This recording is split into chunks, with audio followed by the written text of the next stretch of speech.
RJ Barrett's father, Rowan. You can see the resemblance. But Rowan, thanks for joining us. This moment is so incredible for your family. Just walk me through the emotions that you're feeling right now.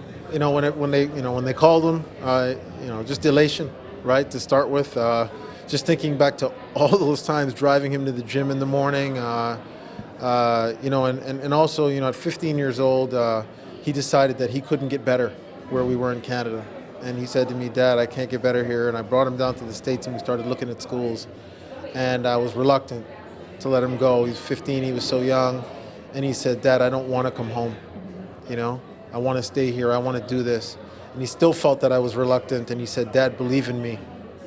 I can do this," And my wife's grabbing on my arm, and she's starting to cry. And I'm holding her, and she just gives me the nod, And we said, "Okay, let's let him do it," And to see him now here, after making those sacrifices, crying himself to sleep at night, being away from his family for the first time at 15, and to see him just continue to work and grind, tough it out, compete, and get here, we're so proud.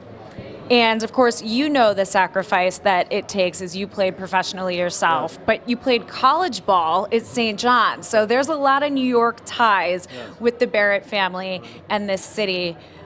What do you think it is about his game that makes him ready to handle New York and have that kind of grit? I think the first thing, if you're not strong in mind, you can't play here.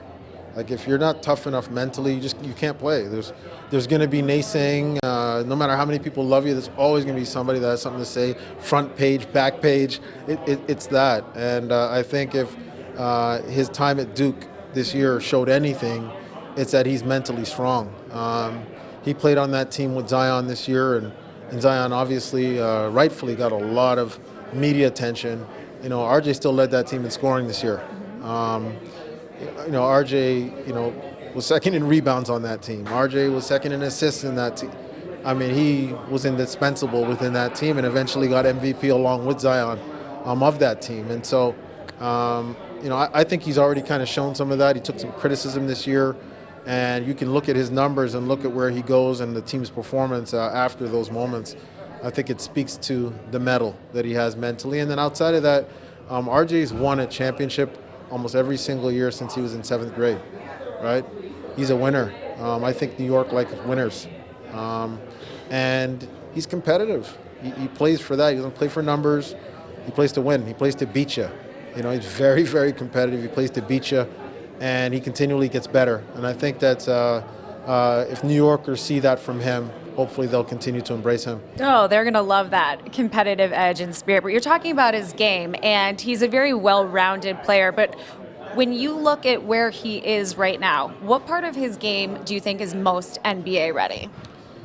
I think that certain things translate for sure. I think if you can score the ball, like he has through his whole career, I think that's an ability that you have, right? I think you're going to have to navigate the strong bodies in the NBA and try to figure that out.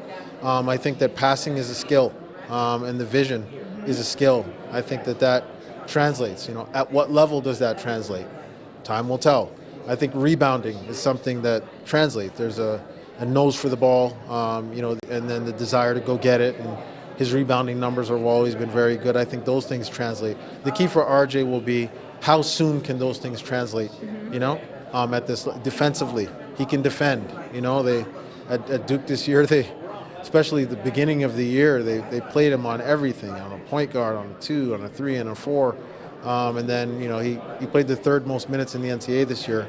And so you could see that the legs started getting a little bit heavy, and, with the usage rate and everything that that they were driving with him, and so I think he can defend as well. So the key is, how well can you do that at the NBA level and how soon? That'll be the thing for him. And quickly for you, at what point did you realize that he actually might have a chance to be even better than his dad? Oh no, he's always woofing, right? He's woofing all the time. He wants that one-on-one.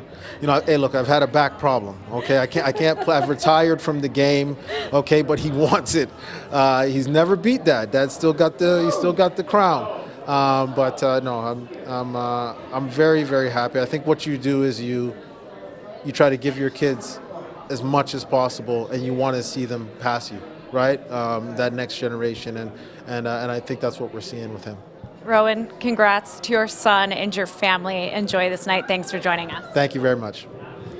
For more great videos from the MSG 150, check out right there. And remember, our show is on Monday through Thursday, 8 to 10:30 p.m. on MSG Network and MSG Go.